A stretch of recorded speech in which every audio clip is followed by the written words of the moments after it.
Hello everyone, welcome back to all of you guys. आज के इस वीडियो को देखने के बाद आप लोग टाइम कॉम्प्लेक्सिटी, किसी भी तरह के एल्गोरिदम्स का अगर आपको टाइम कॉम्प्लेक्सिटी पूछा जाता है तो बहुत ही आराम से कर दोगे। बस एल्गोरिदम को देख के या फिर उस एल्गोरिदम के ऊपर आपने प्रोग्राम किया है तो बस आप उसे रिकॉल करके बस उसकी टाइम कॉम्प्लेक्सिटी बता दोगे। बहुत सारे लोग एल्गोरिदम्स को लिखना समझ लेते हैं, कर लेते हैं प्रोग्राम्स को, बट उसकी टाइम कॉम्प्लेक्सिटी बता नहीं पाते हैं। तो आज इस वीडियो को देखने के बाद आप लोग, चाहे आप सर्चिंग हो, सॉर्टिंग हो, या फिर एरे के तरह तरह के ऑपरेशन हो, या फिर किसी भी तरह के प्रोग्राम का टाइम कॉम्प्लेक्सिटी आप देख के बता दोगे। ओके, तो देखो यार, जब भी हम लोग कोई भी प्रोग्राम लिखते हैं, सर्चिंग का, सॉर्टिंग का, एरे का, वहाँ पे हर जगह हम लोग फोर लूप का यूज करते ही करते हैं, और फोर लूप के ऊपर ही डिपेंड करता है टाइम कॉम्प्लेक्सिटी। तो तरह तरह के फोर लूप्स का आज हम लोग टाइम कॉम्प्लेक्सिटी दिखाएंगे, देखेंगे, और जिसके बाद आप लोग उसे रिलेट कर सकते हो प्रोग्राम से और उसकी टाइम कॉम्प्लेक्सिटी भी निकाल सकते हो। कैसे, चलो देखते हैं। इस वीडियो को ध्यान से देखोगे तो टाइम कॉम्प्लेक्सिटी का कॉन्सेप्ट बिल्कुल क्लियर हो जाएगा, ये मैं आपको प्रॉमिस कर सकता हूँ। ओके, कैसे करते हैं?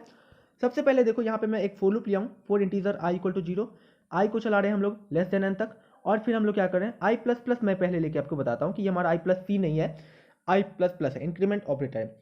तो यहाँ पे ये लूप कहाँ से कहाँ तक चलेगा, जीरो से लेकर एन माइनस वन तक चलेगा। तो यहाँ पे क्या होगा, अगर मैं बात करूँ यहाँ पे इसको वन ले लूँ और यहाँ पे एन ले लूँ, तो यानी कि एन टाइम्स ये लूप हमारा चलेगा। तो इसके लिए अगर हमारा फोर लूप है, ये लूप हमारा एन बार काम कर रहा है, यानी कि एन बार हमें वर्क करना पड़ रहा है, और इस लूप के अंदर मान लो कोई कांस्टेंट वर्क हो रहा है थीटा वन, थीटा वन इस लूप के अंदर कोई काम हो रहा है थीटा वन। तो क्या होगा, यहाँ पे हमारा इसकी time complexity for average case क्या हो जाएगी, थीटा एन, और यहाँ पे थीटा वन इसके अंदर वर्क हो रहा है, तो इस लूप की टाइम कॉम्प्लेक्सिटी क्या हो जाएगी, थीटा एन हो जाएगी। तो कभी भी अगर आपको फोर लूप चला रहे हो, वो चल रहा है आपका आई इक्वल टू जीरो से लेकर एन तक, यानी कि एन बार अगर आप काम कर रहे हो, तो उस लूप की टाइम कॉम्प्लेक्सिटी एवरेज केस के लिए क्या हो जाएगी, थीटा एन। और फिर अगर मैं बात करूँ वर्स्ट केस के लिए, तो वर्स्ट केस में क्या हो जाएगा, बिग ऑफ एन हो जाएगा। और वहीं मैं बात करूँ बेस्ट केस, यानी कि ओमेगा की बात करूँ, तो ओमेगा एन हो जाएगा। बट यहाँ पे हम लोग मैक्सिमम टाइम पे थीटा और ओमेगा की ही, बिगो की ही बात करते हैं, ओमेगा की बात नहीं करते हैं, क्योंकि बेस्ट केस जो है हमारा वो कंसर्न नहीं होता है प्रोग्रामर के लिए, वो तो हमेशा अच्छा ही दिखाएगा। हमें प्रॉब्लम को सॉल्व करना होता है वर्स्ट केस के लिए और एवरेज केस के लिए। तो इसकी टाइम कॉम्प्लेक्सिटी जो हो जाएगी, जब भी आप लोग फोर लूप देखोगे और वो फोर लूप एन बार चल रहा है, यानी कि उसके अंदर एन बार हम लोग काम कर रहे हैं, तो उसकी टाइम कॉम्प्लेक्सिटी क्या हो जाएगी, थीटा एन हो जाएगी। अब यहाँ पे मैं दूसरा लूप, अब इसका अगर मैं डायरेक्ट एग्जांपल बताऊँ कैसे, देखो आप लोगों ने लीनियर सर्च किया होगा, एरे बनाते हैं, एरे में हम लोग लीनियर सर्च करते हैं, एक्स कोई एलिमेंट है मान लो 10, और इसमें एरे में हमारा 10 20 30 कुछ एलिमेंट्स है मान लो, और हमें पता करना है कि क्या इस ये 10 जो है इस एरे में प्रेजेंट है या नहीं है। तो हम लोग क्या करते हैं, फोर लूप चलाएंगे। फोर लूप कहाँ से कहाँ तक चलाएंगे, इस एरे जीरो से लेके हम लोग यहाँ पे इसके मैक्सिमम इंडेक्स तक चलाएंगे, और बारी बारी से हम लोग इस एरे में इस इंडेक्स को, यानी कि फोर लूप में आई को डालते जाएंगे, इंडेक्स के 0 1 2 3 डाल के चेक करेंगे कि किसी भी इंडेक्स पे ये प्रेजेंट है या नहीं है। तो यहाँ पे क्या होता है, यहाँ पे हमारा एरे, इसमें जो है हम लोगों ने फोर लूप चलाया, तो ये कहाँ से कहाँ तक चलेगा, एरे के लेंथ तक, लेंथ से माइनस वन, क्योंकि अगर इसकी लेंथ 3 है तो मैक्सिमम इंडेक्स 2 होगी, तो array of length minus one तक हमारा चलेगा। यानी कि फोर लूप कितनी बार चलेगी, एरे के लेंथ तक चलेगी। अगर मान लो एरे की साइज हम एन मान ले, तो इसकी ये जो फोर लूप इसके अंदर हम लोग बनाएंगे वो कहाँ तक बनाएंगे, लेस देन एन तक बनाएंगे। यानी कि अगर हम लोग लीनियर सर्च की बात करी, तो लीनियर सर्च में हमारा टाइम कॉम्प्लेक्सिटी क्या हो जाएगा, अगर मैं बात करूँ वर्स्ट केस के लिए, तो बिग ऑफ एन हो जाएगा। तो इसका डायरेक्ट एग्जाम्पल जो है आप लोगों ने लीनियर सर्च से देख सकते हैं कि लीनियर सर्च में फोर लूप यूज करते हैं, तो वहाँ पे लीनियर सर्च का टाइम कॉम्प्लेक्सिटी जो होता है बिग ऑफ एन हो जाएगा फॉर वर्स्ट केस। ओके, अगर आप मैं बात करूँ आपका एवरेज केस के लिए, तो थीटा एन हो जाएगा। अब चलो एक और फोर लूप मैं यहाँ पे बनाया हूँ, फोर लूप से ही आप समझ जाओगे तरह तरह के एल्गोरिदम्स के, बहुत सारे एल्गोरिदम्स मैं आपको दिखाने वाला हूँ। यहाँ पे देखो, for integer i equal to zero, i less than n, i plus c मैं लिखा हूँ। तो यहाँ पे अगर मैं यहाँ पे मान लो जी, यहाँ पे मैं सी की जगह पर 2 रख दूँ, और यहाँ पे मैं मान लो एन की जगह पे क्या रख देता हूँ, एन की जगह पर 10 रख देता हूँ। तो 10 रखने पे क्या हो गया, अब ये लूप कहाँ से कहाँ तक चलेगा, यहाँ पे हमारा जो इसका जो आउटपुट अगर मैं निकालता हूँ, अगर मैं आई की वैल्यू प्रिंट कराते जाऊँ, तो क्या हो जाएगा, एक बार 0 प्रिंट करेगा, फिर 2 4 फिर 4 6 8, और यहाँ पे 8 के बाद हमारा लेस देन 10 है, अगली बार 10 होगा तो नहीं प्रिंट होगा। तो ये हमारा 5 बार चला, यानी कि क्या होगा, ये हमारा लूप कितने बार काम किया, 10 था तो कितने बार काम किया, उसका आधा, 5 बार ये चला है ना। तो theta of n by two, और यहाँ पे एन बाई टू का मतलब क्या, सी की वैल्यू 2 रखें तो एन बाई सी। लेकिन ये हमारा इसकी टाइम कॉम्प्लेक्सिटी हो जाएगी for average case, theta of n by c. But याद रखना, कभी भी हम लोग टाइम कॉम्प्लेक्सिटी जो बताते हैं, वहाँ पे कांस्टेंट को हटा दिया जाता है, कांस्टेंट की बात नहीं की जाती है। तो इसकी टाइम कॉम्प्लेक्सिटी क्या हो जाएगी, डायरेक्टली थीटा ऑफ एन हो जाएगी। तो यही आपको बताना चाहता हूँ कि आप लोग अगर फॉर लूप का टाइम कॉम्प्लेक्सिटी निकालना सीख लेते हो, देखो यहाँ पे यही बात हुई है यहाँ पे कि अगर यहाँ पे मेरे पास यहाँ पे ये लूप चल रहा है, इस लूप में देखो ये लूप के लिए यहाँ पे क्या होगी, टाइम कॉम्प्लेक्सिटी क्या हो जाएगी, थीटा ऑफ एन बाई सी। ये हमारा लीनियर है तो यहाँ पे जो है सॉरी ये हमारा कांस्टेंट काम हो रहा है, तो इसकी बात हम लोग नहीं करेंगे। कांस्टेंट वर्क इस लूप के अंदर चल रहा है उसकी बात नहीं हो रही है। ये लूप 5 बार एग्जीक्यूट होगा। अगर लूप की लेंथ क्या है, यहाँ पे अगर एन की वैल्यू 10 है तो 5 बार ये चलेगा लूप हमारा।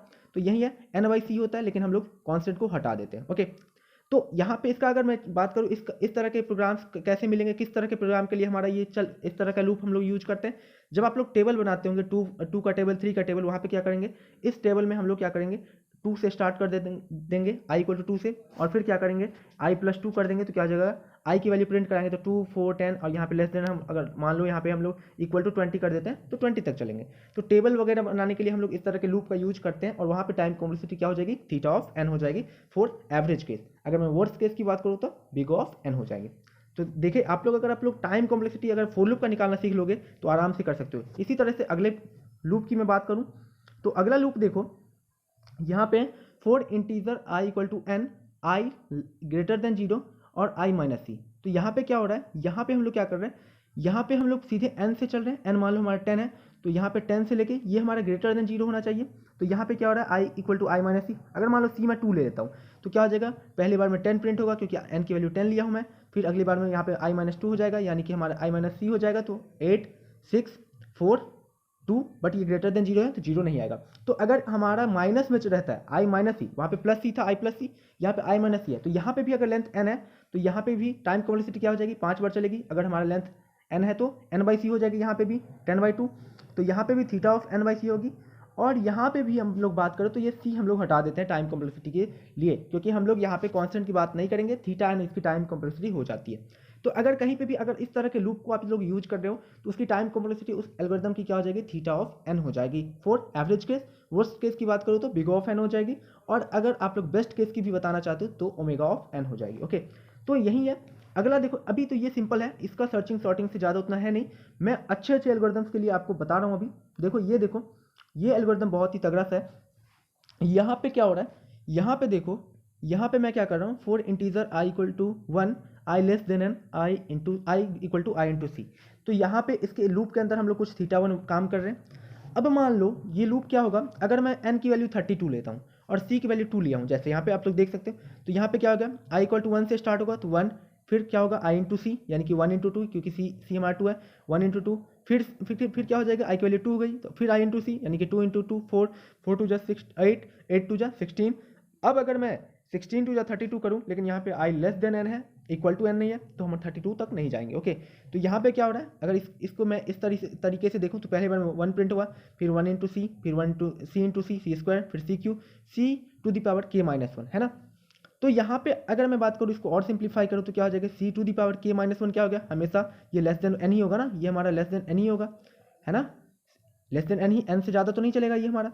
तो अगर मैं इसको और सिंप्लीफाई करूँ तो क्या हो जाएगा, यहाँ पे अगर दोनों साइड लॉग ले लूँ तो क्या हो जाएगा, k minus 1 equal is less than log base two n, और k जो हो जाएगा यहाँ पे क्या हो जाएगा, यहाँ पे लॉग बेस e है, एक्सपोनेंशियल में चल रहे हैं अभी। तो यहाँ पे अगर इसको मैं सिंप्लीफाई करूँ तो ये क्या हो जाएगा, हमारा थीटा ऑफ लॉग एन हो जाएगा।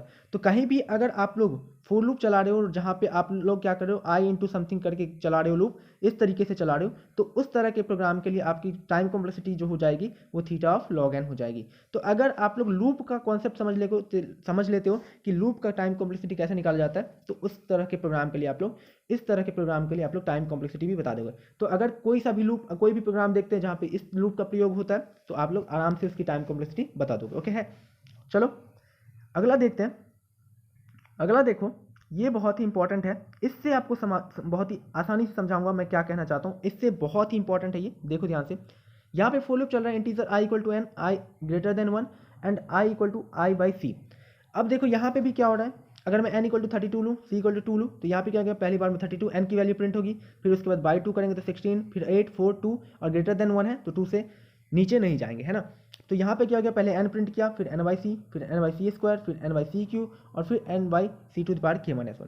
तो यहाँ पे मैं अगर ऊपर वाले को छोड़ के, तो यहाँ पे क्या हो रहा है, c to the power k minus 1 क्या होगा, कभी भी जो है लेस देन नहीं होगा, ग्रेटर देन n होना चाहिए, क्योंकि यहाँ पे बाई में कर रहे हैं तो अच्छा रहेगा, c to the power k minus. अब यहाँ पे फिर क्या हो जाएगा, टेकिंग लॉग बोथ साइड करें तो यहाँ पे इन सबको सिंप्लीफाई करने के बाद लॉग में आएगा, और इसीलिए इस तरह के प्रोग्राम की टाइम कॉम्प्लेक्सिटी क्या हो जाती है, थीटा ऑफ log n। अब इसका डायरेक्ट मैं एग्जांपल लूँ तो आप लोगों ने बाइनरी सर्च पढ़ा होगा। बाइनरी सर्च में क्या होता है, हम लोग जो एरे दिया रहता है, पहले जो एरे दिया रहता है उसको क्या करते हैं, यहाँ पे मिड निकालते हैं। मिड निकालने के बाद अगर हम लोग जो एलिमेंट सर्च कर रहे हैं वो लेफ्ट में रहता है तो हम लोग इधर वाले पार्ट को स्किप कर देते हैं। अगर वो एलिमेंट ये राइट था, अगर एलिमेंट लेफ्ट में रहता है तो हम लोग राइट वाले को स्किप कर देते हैं, और मिड में रहता है तो वहीं बोल देते हैं कि वही हमारा एलिमेंट है। तो वहाँ पे क्या होता है, यहाँ पे हम लोग एरे को तोड़ते जाते हैं, तो यहाँ पे भी क्या हो रहा है, आई बाई सी छोटा छोटा करते जा रहे हैं। तो वो जो लॉजिक लिखते हैं हम लोग बाइनरी सर्च का, वो कुछ इसी तरह के लूप का काम करता है। वहाँ पे इसी तरह से चलता है, वहाँ पे वाइल लूप भी अंदर लगाते हैं फिर। तो अगर मैं बात करूँ, अगर जब भी हम लोग एरे को तोड़ते हैं छोटे छोटे टुकड़ों में, सब पार्ट करते हैं, तो वहाँ पे बाइनरी सर्च का सीधा सा एग्जांपल हूँ, तो बाइनरी सर्च जो होता है थीटा ऑफ log n पे काम करता है। तो बाइनरी सर्च के लिए इस तरह से आप लोग देख सकते हो, है ना। तो अगर आपको कोई सा भी लूप दिख रहा है, कोई सा भी प्रोग्राम जहाँ पे इस तरह के लूप आप लोग यूज कर रहे हो, तो वहाँ पे उस तरह के लूप के लिए टाइम कॉम्प्लेक्सिटी जो होती है थीटा ऑफ log n होती है, याद रखना है। तो यहाँ पे देख लो, जब प्लस में था माइनस में था, यहाँ पे इस पे प्लस माइनस था तो थीटा n था, और जब हम लोगों ने डिवाइड किया मल्टीप्लाई किया तो थीटा ऑफ log n होता है ना, फॉर एवरेज केस। अब मैं बात करूँ अगले कॉन्सेप्ट की, तो देखो यहाँ पे क्या हो रहा है, जब आपको यहाँ पे देख लो for integer i equal to 2 i less than n i pow, मतलब अगर मैं जावा की बात करूँ तो यहाँ पे देखो आई जो है पावर फंक्शन का मैं यूज कर रहा हूँ, आई टू द पावर सी हो जाएगा। तो यहाँ पे क्या होगा, अगर मैं एन की वैल्यू 32 यहाँ पे भी लिया हूँ और सी की वैल्यू 2 लिया हूँ, तो क्या होगा, पहले 2 होगा, फिर 2 का स्क्वायर, फिर 2 टू द पावर 2, ऐसे ही बढ़ता जाएगा। तो इसी को फिर यहाँ पे भी सिंप्लीफाई करूँ, मैं पूरा एक्सप्लेन नहीं कर रहा हूँ, आप लोग सिंपली इस लॉजिक को देख लो। अगर मैं इस लॉजिक को इसे अगर मैं इस फॉर्म में लिखते जाऊँ सी के फॉर्म में, तो ये कुछ इस तरीके से बनेगा। फिर यहाँ पे लॉग लेंगे, लॉग लेने के बाद पहली बार में लॉग लिया तो ये क्या हो जाएगा, कुछ इस तरीके से बनेगा। अब फिर से लॉग लेना पड़ेगा क्योंकि पार्ट में फिर से है, तो फिर से लॉग लिया, और इसे मैं और सिंप्लीफाई अगर करूँ तो कुछ इस तरीके से बन जाएगा ये log base E log to N और +1। तो यहाँ पे भी कुछ इस तरह के प्रोग्राम के लिए हमारा पावर फंक्शन वाला जो है, इसके लिए टाइम कॉम्प्लेक्सिटी कुछ इस प्रकार से होता है। समझ गए बात को समझे। तो टाइम कॉम्प्लेक्सिटी अगर मेरे पास अगर कुछ इस तरीके से है कि हमारा कोई फंक्शन कुछ इस तरीके से उसमें हम लोग फॉर लूप का यूज कर रहे हैं, तो उसकी टाइम कॉम्प्लेक्सिटी कुछ इस फॉर्म में रहता है, थीटा ऑफ log n के फॉर्म में रहेगा उसकी टाइम कॉम्प्लेक्सिटी। हम लोग कांस्टेंट को हटा देंगे, थीटा ऑफ log n, है ना, समझ में आया। तो कभी भी अगर आप लोग कोई प्रोग्राम लिख रहे हो जहाँ पे अगर आप लोग इस तरह के फॉर लूप लगा रहे हो पावर वाला, तो वहाँ पे टाइम कॉम्प्लेक्सिटी क्या हो जाएगा, theta of log n। Okay, समझ में आ रहा है। अगर मैं इसके बाद, ये सबसे इंपॉर्टेंट है, सबसे इंपॉर्टेंट ये है कि यहाँ पे देखो, यहाँ पे क्या हो रहा है, एक मैं फॉर लूप लिया हूँ, इस फॉर लूप में कुछ काम किए एन आवर, और यहाँ पे इसके अंदर थीटा 1 वर्क हो रहा है। यहाँ पे मैं क्या कर रहा हूँ, मल्टीप्लाई में हो रहा है काम। तो जब भी हम लोग बताए हैं अभी कि प्लस प्लस हो या फिर माइनस हो या फिर आई प्लस प्लस आई माइनस आई प्लस वाला कॉन्सेप्ट था, तो वहाँ पे टाइम कॉम्प्लेक्सिटी थीटा एन होता है। अगर मल्टीप्लाई डिवाइड में रहता है तो थीटा log n होता है ना। अलग अलग देखो लूप को, अलग अलग लूप को देखो। और एक फॉर लूप चल रहा है जहाँ पे कांस्टेंट वर्क हो रहा है, 100 वाला है, n की वैल्यू नहीं दे रखी है, बहुत लंबा नहीं है n, तो यहाँ पे कांस्टेंट काम हो रहा है। तो जब भी अगर फॉर लूप अलग अलग रहता है, फॉर लूप जब अलग अलग रहता है तो वहाँ पे टाइम कॉम्प्लेक्सिटी क्या होता है, ऐड हो जाता है। तो यहाँ पे इसकी theta n plus theta log n plus theta 1 हो जाएगी। अब जब भी आपको कुछ इस तरीके से रहे कि प्लस में रहे, तो मैक्सिमम वाला जो होता है, मैक्सिमम टाइम कॉम्प्लेक्सिटी इस पूरे की अगर मैं बात करूँ तो क्या हो जाएगी, मैक्सिमम कौन सा है, ये है ना, थीटा एन जो होता है, इसी ऑर्डर ऑफ ग्रोथ ज़्यादा होती है। तो यहाँ पे ये टाइम कॉम्प्लेक्सिटी हो जाएगी इस पूरे एल्गोरिदम की, जितना पूरा जो प्रोग्राम है इसकी टाइम कॉम्प्लेक्सिटी हो जाएगी ये होगी, ना कि इन सबको हम लोग इग्नोर कर देते हैं। तो थीटा एन हो जाएगी इन सब के लिए। तो बारी बारी से हम लोगों ने क्या किया, अगर हमें इसकी मालूम है, इसकी मालूम है, इसकी मालूम है, तभी हम लोग बता सकते हैं। अगर हमें ये नहीं पता होता कि कैसे यहाँ से आया है इसकी टाइम कॉम्प्लेक्सिटी, तो नहीं बता पाओगे, है ना। तो ये है। इसके बाद मैं अगर बात करूँ तो देखो यहाँ पे इसकी टाइम कॉम्प्लेक्सिटी कुछ इस प्रकार से था, है ना, थीटा एन हो गया है।